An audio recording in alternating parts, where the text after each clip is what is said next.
Hi there, and great blessings to you. This is Two Dolphins again, a spiritual healer, advisor, channeler, intuitive reader, and whatever title you kindly want to give me. I can be just your online spiritual friend as well. And I'm recording again from beautiful Scotland, from a corner of my garden that I dedicated for this purpose. And I'm trying different angles because at the moment the light is coming from behind me, and they say that it's not the best for recordings, but well, we will see what's gonna come out of this, because I already started to do this recording, so it's like, you are already poised up to do this. So I think I will just kind of continue where we are, or where we were. So because this was meant to be a series of videos on the issues, the mysticism and the spiritual side of death and dying and transition, bereavement and grief, and how these things impact on the person who is passing, but also on those who remain on the earthly plane.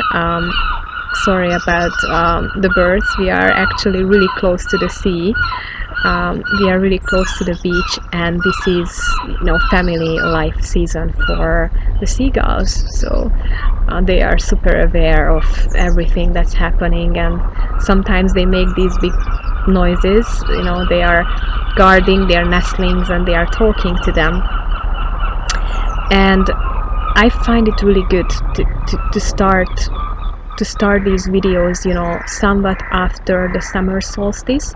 So the days already started to become shorter, the lights are already changing, nature is already slowing down a little, just a little, as you can hear it. But basically we are slowly but surely moving towards the winter solstice. So things will be in nature, things will be more and more about the transformation, the closure, and the ending. So I will just carry on with these recordings, and then we will see where we are going and where we will be arriving exactly. So because this is the first video after the introductory one, for now, changing a little, adjusting. So for now, I would like to talk about the fact that we can only understand death and the end of things generally by accepting life, and that things are living and things are moving. Because we live in a polar world, we could say in a bipolar world, because there are usually two extremes and opposites that build up, that construct the earthly plane, and we are moving from one to the other, or in between these opposites. It's just beautiful. The birds that I was feeding, during the winter, they are now around and chirping and watching what's happening, and it's filled with life. And I think this is the point from where we can really understand death, from life, from accessing life, from feeling the essence of life. And nature is a wonderful place to do so, and it's a safe place also to think about the end of things, the death of things, the ending of movement. The difference, it's bipolar, like I said.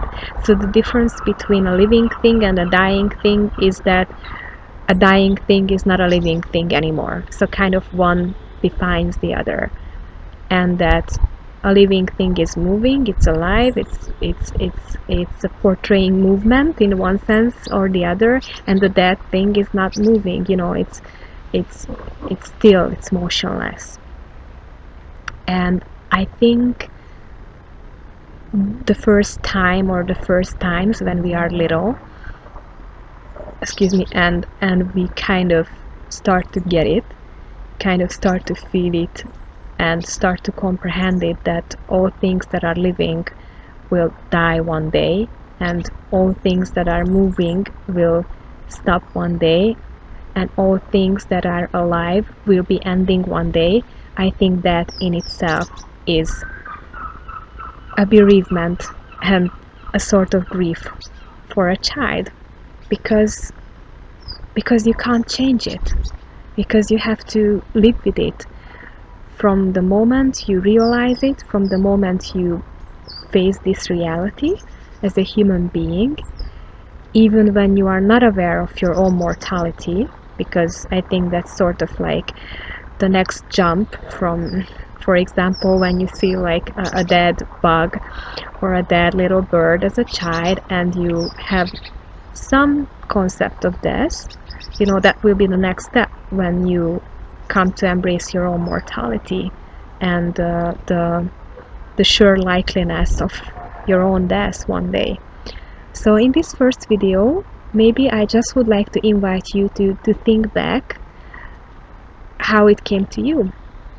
How did you come to realize that there is ending and there is death in this beautiful living world? What was your first memory? How did you come to terms with the general concept of death and dying and these things? So probably that will be the first step on our journey, to just think about how it started for you, even if it was like a small thing, like a dying butterfly, or maybe you heard something from an adult, or maybe you watched a movie and there was some reference to death and endings in it, or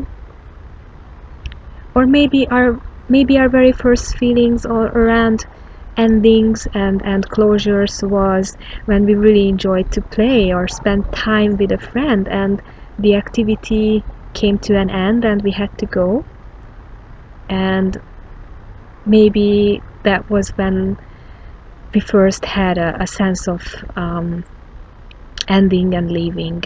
And I think I would like to leave you with these thoughts for now from this beautiful garden, and you can absolutely comment or send a message to me, or if you would, it's beautiful, all these words, or if you would like me to do a reading or some spiritual coaching for you, you can get in touch with me just the same, and I will soon be here with another video. And in the meantime, I send you blessings and thank you for watching. Bye bye.